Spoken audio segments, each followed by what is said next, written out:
at a one short recap of a work, power, energy first. Work done due to constant force. Body पे 10 Newton का force लग रहा है, 50 Newton का force लग रहा है, 100 न्यूटन का फोर्स लग रहा है, तो उसको हम कहेंगे constant force. So here we have a body. Force कुछ ये डायरेक्शन में लग रहा है और बॉडी का डिस्प्लेसमेंट मान लो हॉरिजॉन्टल डायरेक्शन में हो रहा है. Theta is a angle between a force and displacement. Then work done find करने का फॉर्मूला होता है F S cos theta. Can also be written as F vector dot S vector. So work done is a dot product of a force and displacement. Work is a scalar quantity. Work के साथ कोई भी direction associated नहीं होता है. Work को तीन type में क्लासिफाई कर सकते हैं: a positive work, a negative work and a zero work. और फोर्स एंड डिस्प्लेसमेंट के बीच का एंगल डिसाइड करता है कि वर्क पॉजिटिव रहेगा, नेगेटिव रहेगा कि जीरो रहेगा. अगर फोर्स एंड डिस्प्लेसमेंट के बीच में एंगल एक्यूट रहेगा then the work will be positive. अगर फोर्स एंड डिस्प्लेसमेंट के बीच में एंगल ऑप्ट्यूस रहेगा so work will be negative. और अगर फोर्स एंड डिस्प्लेसमेंट के बीच में एंगल 90 रहेगा so work will be zero. Positive में मैक्सिमम वर्क डन का फॉर्मूला है एफ एस. नेगेटिव में मैक्सिमम वर्क डन का फॉर्मूला है minus F S. When the work will B maximum, तो आंसर है when the angle between the force and displacement is zero. मतलब जो direction में फोर्स लग रहा है उसी डायरेक्शन में डिस्प्लेसमेंट होएगा. सो work will be positive maximum. when the work will be negative maximum, तो आंसर है when the angle is a 180. मतलब जो डायरेक्शन में फोर्स लग रहा है डिस्प्लेसमेंट उसके ऑपोजिट डायरेक्शन में हो रहा है. So work will be negative maximum. The force and displacement are in the opposite direction. Zero work done के तीन कंडीशंस: फोर्स नहीं लगेगा तो वर्क जीरो होएगा, फोर्स लगेगा लेकिन बॉडी का डिस्प्लेसमेंट नहीं होएगा तो भी वर्क जीरो होएगा, फोर्स लग रहा है लेकिन डिस्प्लेसमेंट फोर्स के परपेंडिकुलर डायरेक्शन में हो रहा है, the angle between force and displacement is 90, then also work will be zero. Now if the force is a variable, कैसे लिखे जाते हैं वेरिएबल फोर्स को? F is equals to 10x where x is a position. F is equals to 2t square where t is a time. Time जैसे जैसे change होएगा 0 second, 1 second, 2 second, 3 second, 4 second, the force keeps on changing. X position जैसे जैसे change होएगा 0, 1, 2, 3, 4 F keeps on changing. तो इसको कहते हैं वेरिएबल फोर्स. तो जब भी फोर्स वेरिएबल रहेगा तो वर्क फाइंड करने के लिए हमें करना पड़ता है integration. So work done is a integration of f vector dot ds vector and the limit is from s1 to s2.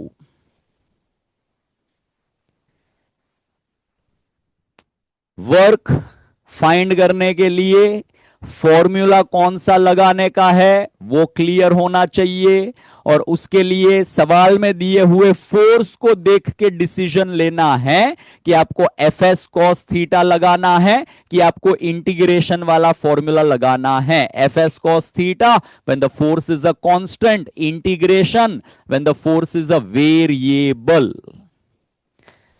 अगर हमें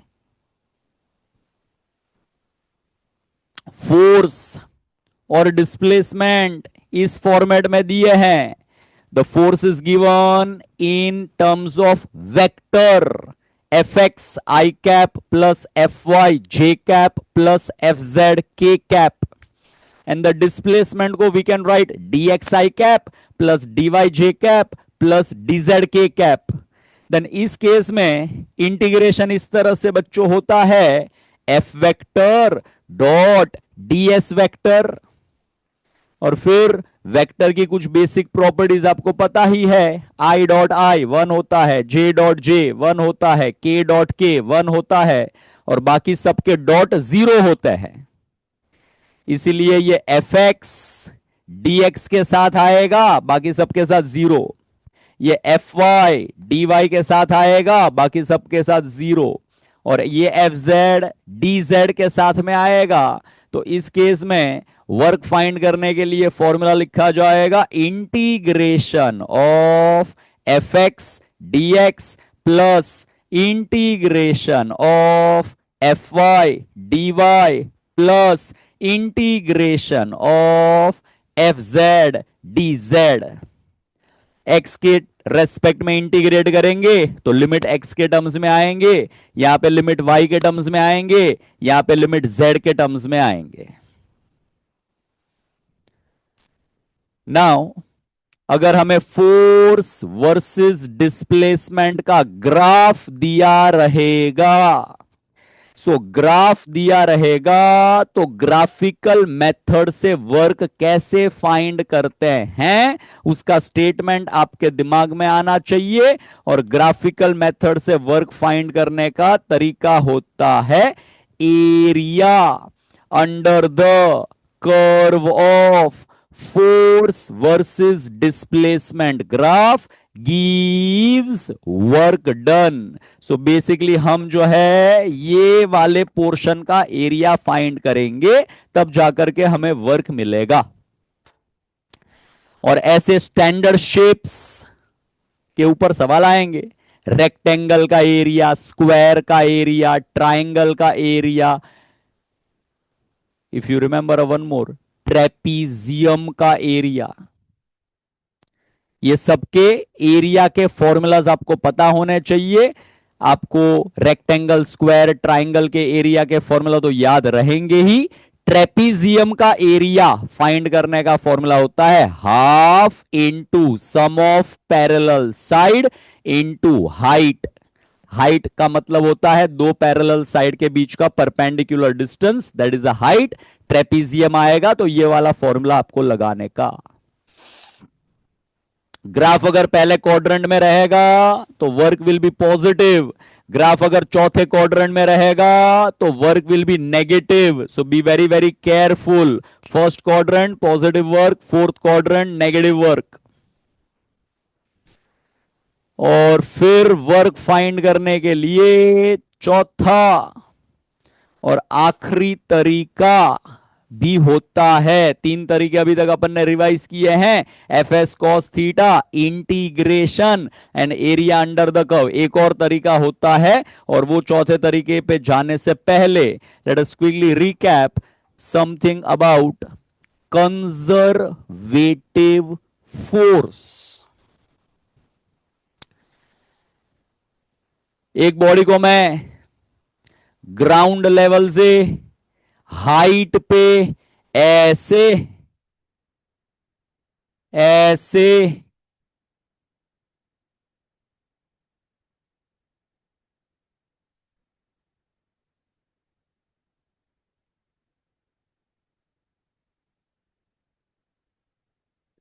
ऐसे जिगजैग और ऐसे स्लांट बट कर्व्ड रास्ते में लेके जा रहा हूं।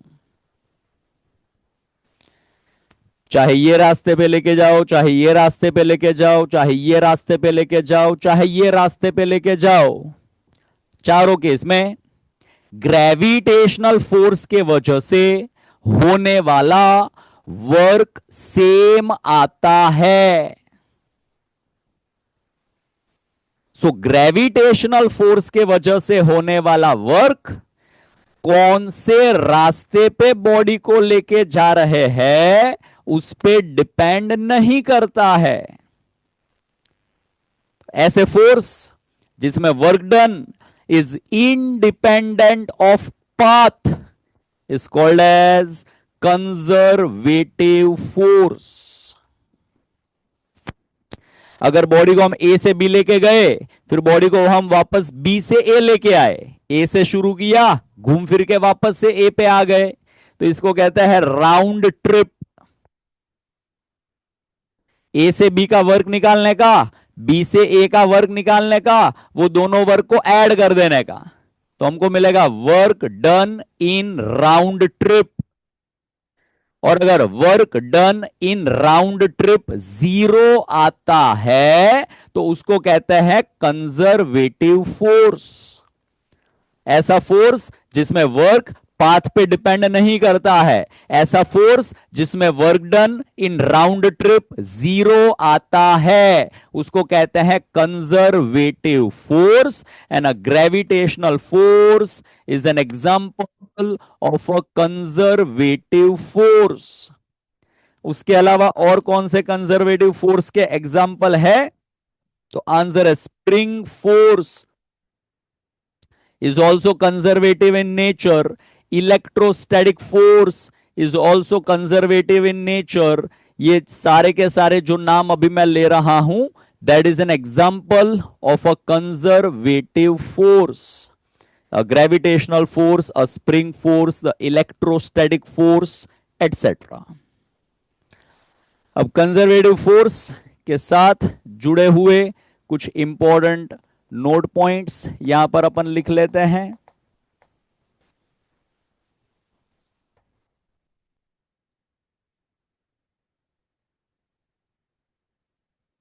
ऑलराइट, तो ये आ गए कुछ important note point associated with the conservative force. The work done is independent of path, the work done in round trip is 0, then the force is called as a conservative. The gravitational, the electrostatic, the spring, the centripetal, etc. are example of a conservative force. So अब ये सारे के सारे नाम ही याद रख लेने हैं कौन से कंजर्वेटिव है।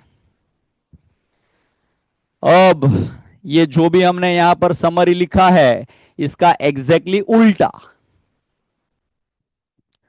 Work done depends on path, work done in round trip is not 0, then those forces are called as non-conservative force. And the example of the non-conservative force is friction. इधर से बॉडी उधर जाएगा तो friction की वजह से work negative होएगा, और फिर बॉडी वहां से वापस से अपने ओरिजिनल पोजीशन पे आएगा तो फ्रिक्शन अपना डायरेक्शन बदल लेगा और वापस से वर्क नेगेटिव ही आएगा, क्योंकि फ्रिक्शन जिधर लग रहा है बॉडी उसके ऑपोजिट डायरेक्शन में डिस्प्लेस हो रहा है। तो राउंड ट्रिप में वर्क 0 नहीं आएगा। ए से बी में भी नेगेटिव, बी से ए में भी नेगेटिव, नेगेटिव नेगेटिव मिलकर के वापस नेगेटिव। तो ऐसे फोर्स जिसमें work done in round trip 0 नहीं होता है, ऐसे फोर्स जिसमें वर्क डन जो है वो पाथ पे डिपेंड करता है, उसको कहा गया है non conservative force. Friction is an example of a non conservative force, viscous force is an example of a non conservative force, air resistance is an example of a non conservative force. वापस से forces के नाम याद रख लेने के। सो ये हो गया कंजर्वेटिव वर्सेस नॉन कंजर्वेटिव का क्लासिफिकेशन। अब energy associated with a moving particle is called as kinetic energy. और ये चैप्टर में, मैकेनिक्स वाले चैप्टर में, हम काइनेटिक एनर्जी के साथ डिस्कशन करेंगे। और भी कई सारी एनर्जीज होती हैं जिसको ये चैप्टर में अपने को डिस्कशन में नहीं लेना। Kinetic energy is what we discuss. Capacity to do work is called as the energy, and here we have some of the practical units of energy. Okay, it's not practical, it is a SI and a CGS, joule and erg. And here in the column 1 we are having some of the practical units of energy: electron volt, kilowatt hour, calorie. So हर एक practical unit के conversion आपको पता होने चाहिए। 1 joule is equals to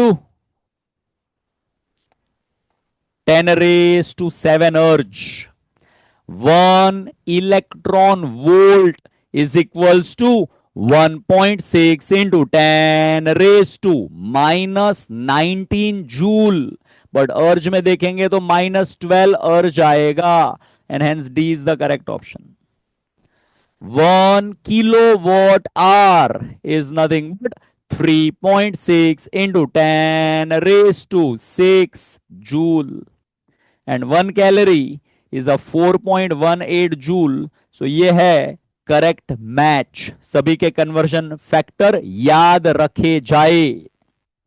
ये chapter में नहीं, इसका नॉलेज कई सारे चैप्टर्स में काम में आएगा। सो ये है practical units of energy: electron volt, kilowatt hour, calorie. Now we shift our focus to the kinetic energy and we quickly recap some of the basic formulas of the kinetic energy.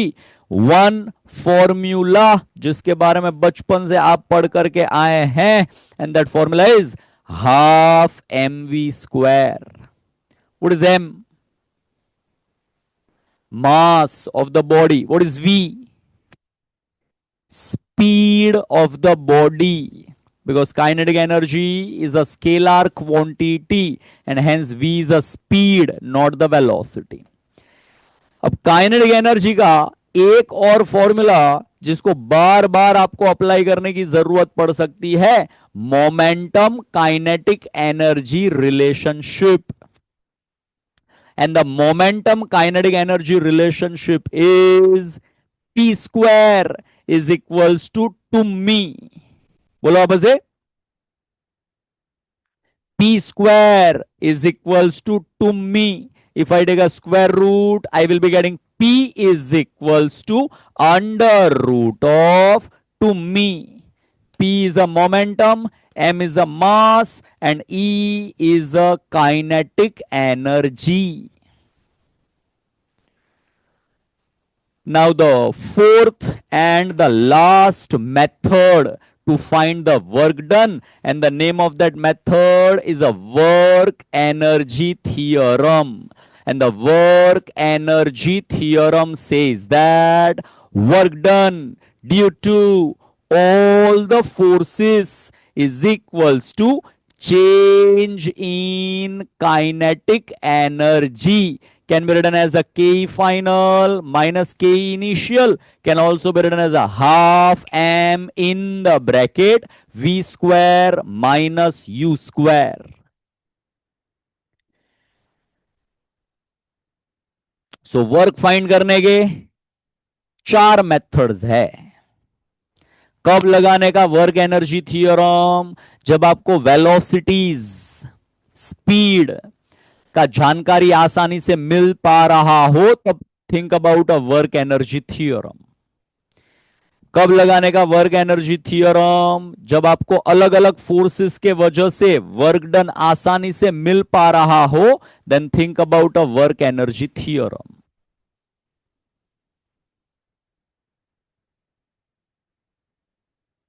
Now forces को हम कुछ category में classify कर देते हैं. Conservative force, non conservative force and external force. Conservative म्हणजे gravitational, spring, electrostatic etcetera. Non conservative म्हणजे friction, air resistance, air drag, viscous force etcetera. External force मतलब धक्का मारना, खींचना, फेंकना, that is a external force.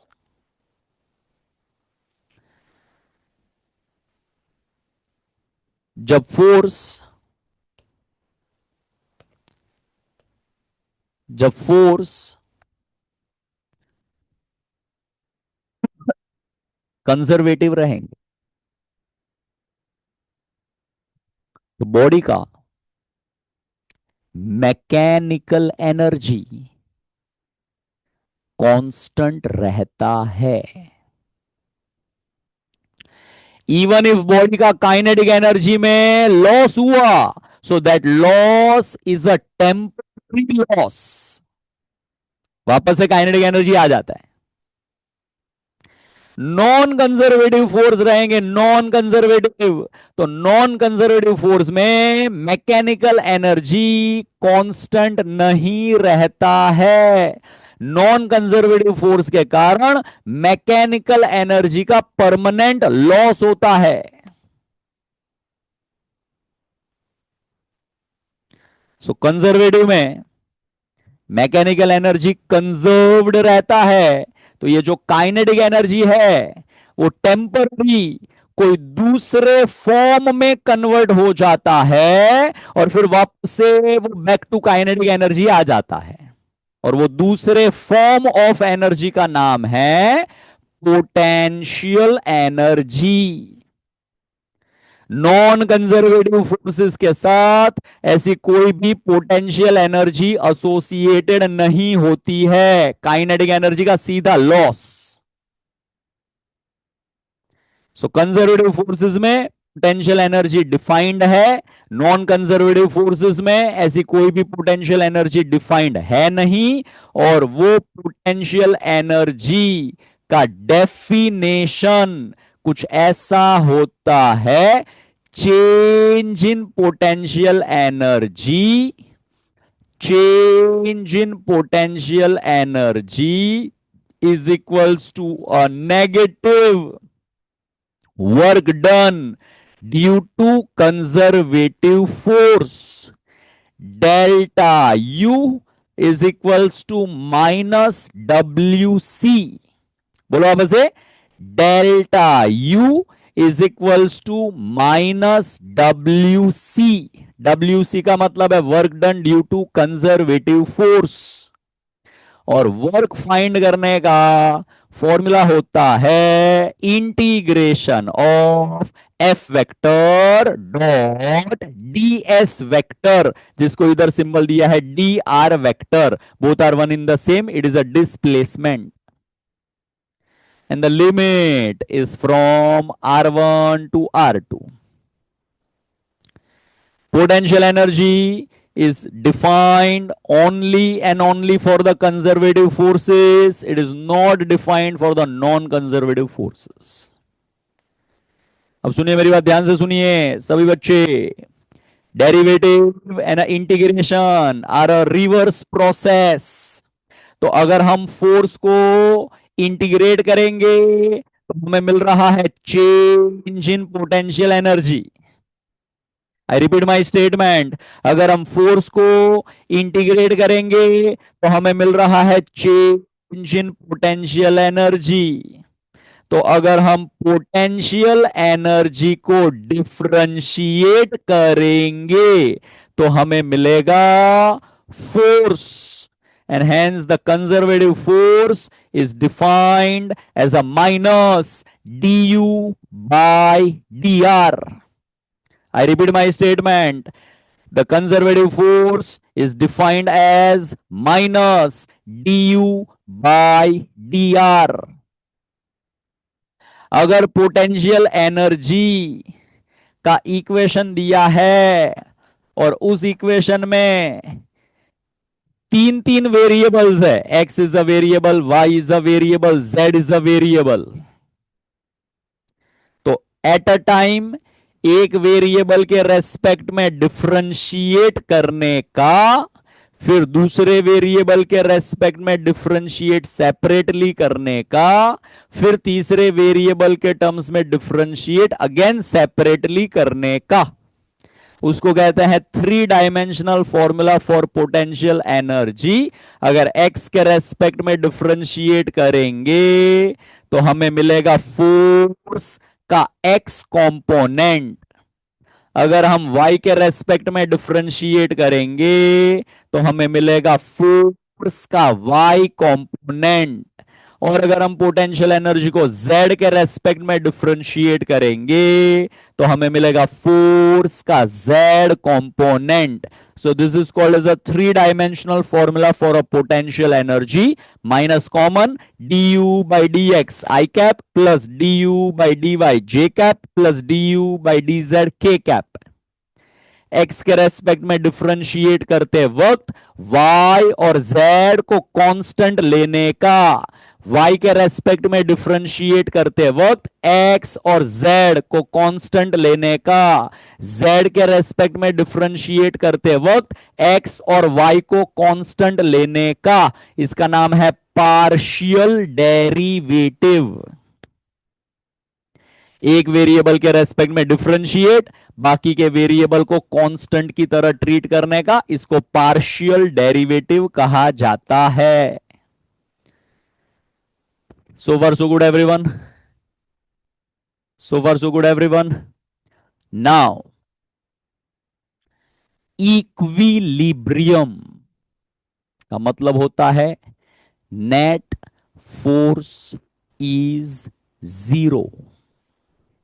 Force निकालने का formula है du by d are.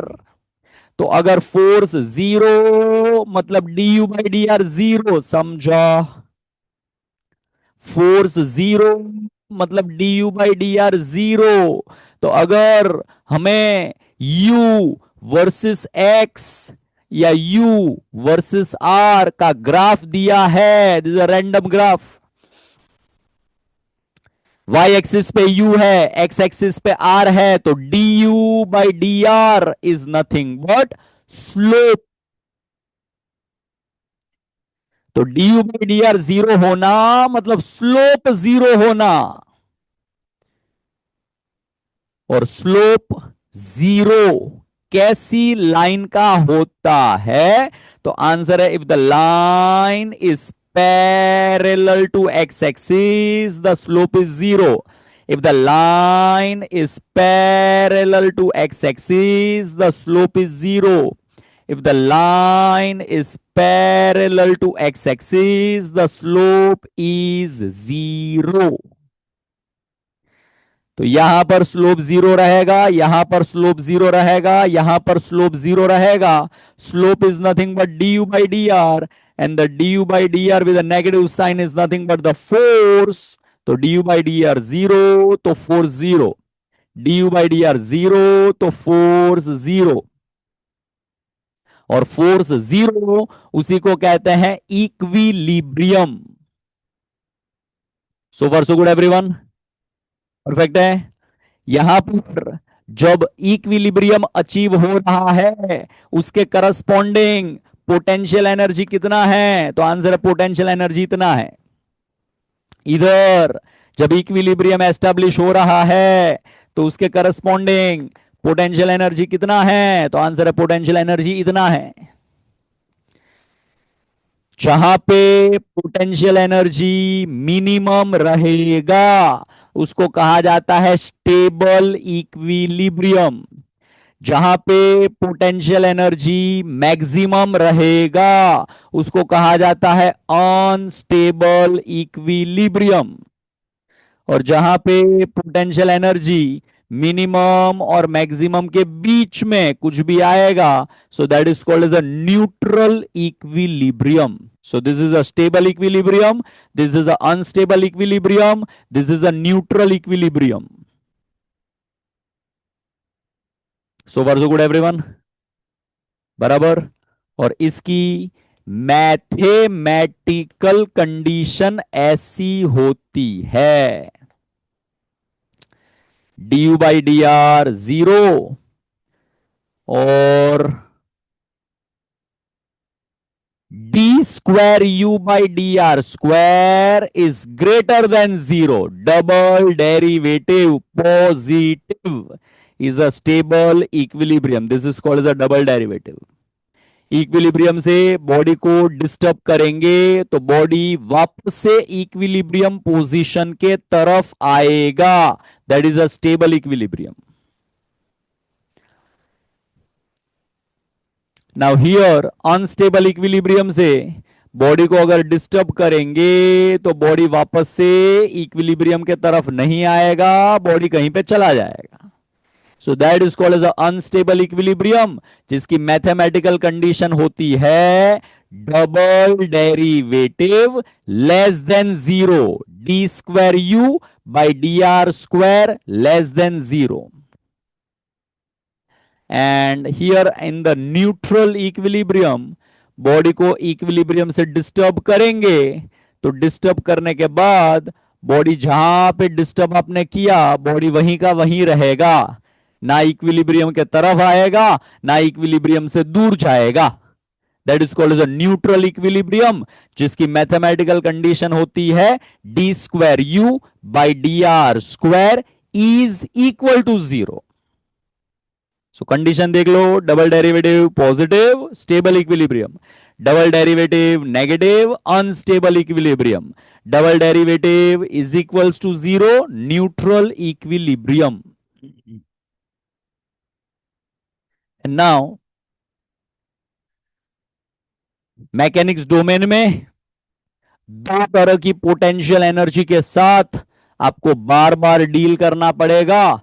One is a elastic potential energy and the second one is a gravitational potential energy. When the elastic potential energy comes in the picture, तो answer है when we have a spring. Either the spring in a compressed position or the spring in a stretched position. Compressed या stretched position में spring force picture में आएगा और spring force के वजह से वर्क होने के कारण स्प्रिंग में एक पोटेंशियल एनर्जी स्टोर होएगा which is called as the elastic potential energy. And this is the formula of the elastic potential energy, half k x square. बोलो अब से, where K is a spring constant and X is a compression or elongation of the spring. X is a displacement from mean position. Maximum potential energy का formula होता है half k A square and minimum potential energy zero होता है. ए को कहा जाता है amplitude और एम्पलीट्यूड का मतलब होता है मैक्सिमम कंप्रेशन और maximum elongation from mean position. Potential energy maximum extreme पे होता है, potential energy minimum mean position पे होता है. एंड देन स्प्रिंग को अगर इनिशियल पोजीशन x1 से फाइनल पोजीशन x2 पे स्ट्रेच किया तो चेंज इन पोटेंशियल एनर्जी का फॉर्मूला बनता है half k x two square minus x one square. Half k x2 square minus x1 square, that is a change in potential energy, delta U का फॉर्मूला. And then gravitational potential energy का actual formula होता है minus G M M by small r. But ये वाले chapter के context में ये वाले फॉर्मूला की अपने को जरूरत पड़ेगी नहीं. ये वाले चैप्टर के कॉन्टेक्स्ट में हमें change in gravitational potential energy की जरूरत पड़ेगी. और change in gravitational potential energy का फॉर्मूला होता है m g h upon 1 plus h by R. ये वाले फॉर्मूला की भी जरूरत ये चैप्टर में अपने को पड़ेगी नहीं. ये चैप्टर में अपना जो हाइट रहेगा, हाइट वो रेडियस के मुकाबले बहुत छोटा रहेगा. 5 मीटर ऊपर गया, 10 मीटर ऊपर गया, 50 मीटर ऊपर गया, और रेडियस ऑफ द अर्थ तो 6400 किलोमीटर होता है. तो ये वाले चैप्टर के कॉन्टेक्स्ट में हम h बाय आर को 1 के रेस्पेक्ट में नेग्लेक्ट कर देंगे. And hence change in gravitational potential energy का ये चैप्टर में जो फॉर्मूला की जरूरत पड़ेगी वो फॉर्मूला है m g h. M is a mass, G is the acceleration due to gravity, and H is a height. Law of conservation of mechanical energy LCME कहता है total mechanical energy remains constant when only conservative force is acting on the system. सिर्फ gravitational force लगता रहेगा, spring force लगता रहेगा, तब system का mechanical energy constant रहेगा. Potential plus kinetic initially is equals to potential plus kinetic finally. This is called as LCME. Friction अगर लगता रहेगा तो LCME एप्लीकेबल नहीं है. एयर रेजिस्टेंस लगता रहेगा तो LCME एप्लीकेबल नहीं है. विस्कस फोर्स लगता रहेगा तो LCME एप्लीकेबल नहीं है. नॉन कंजर्वेटिव फोर्स अगर बॉडी पे लगते रहेंगे तो LCME एप्लीकेबल नहीं है. Work done due to non-conservative force is always equals to change in mechanical energy.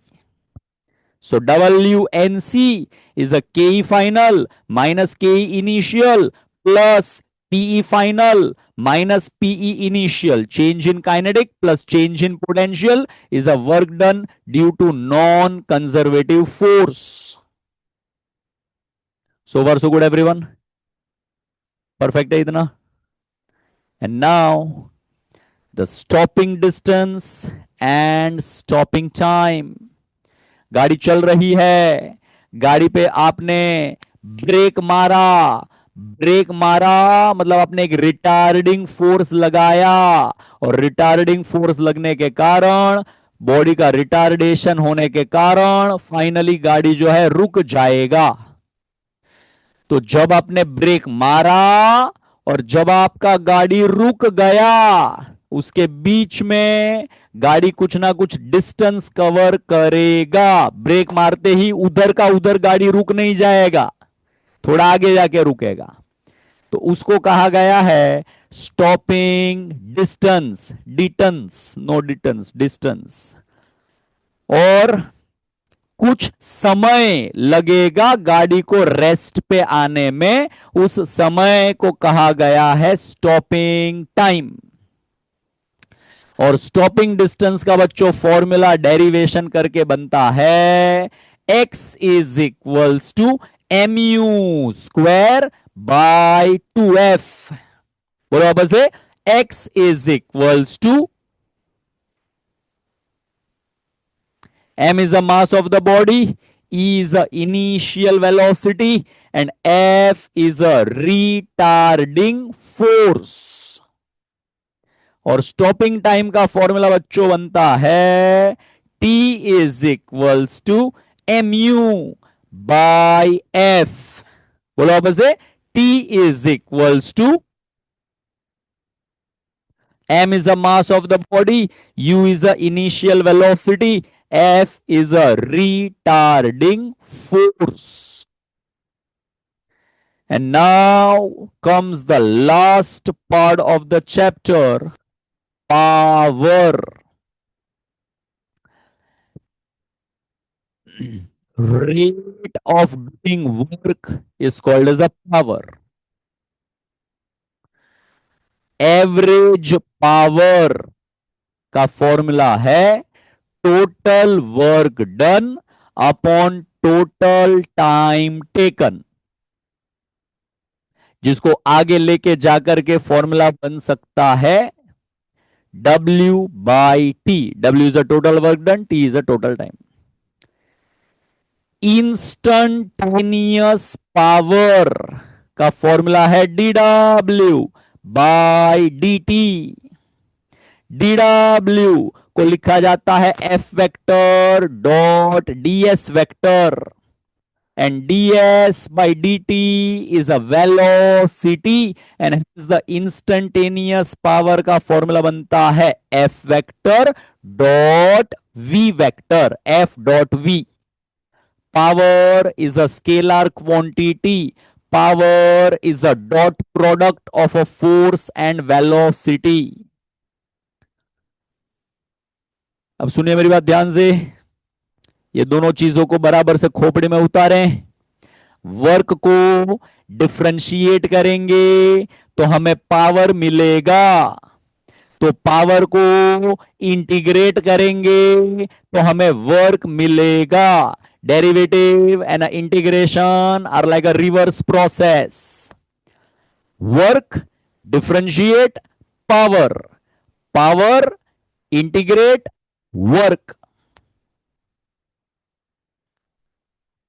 Derivative निकालने का मतलब होता है स्लोप निकालना।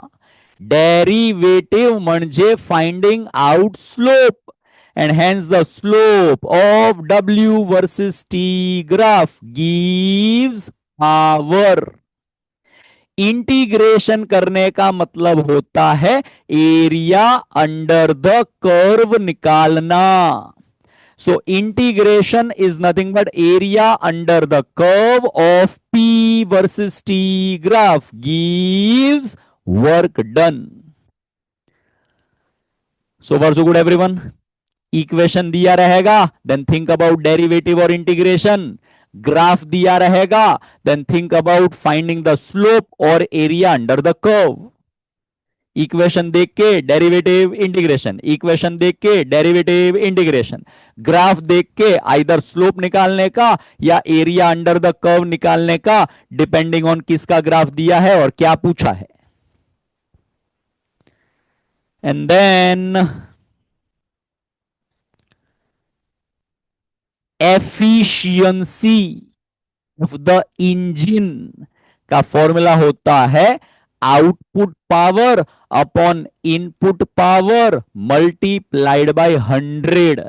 That is the formula of efficiency, and that's it from this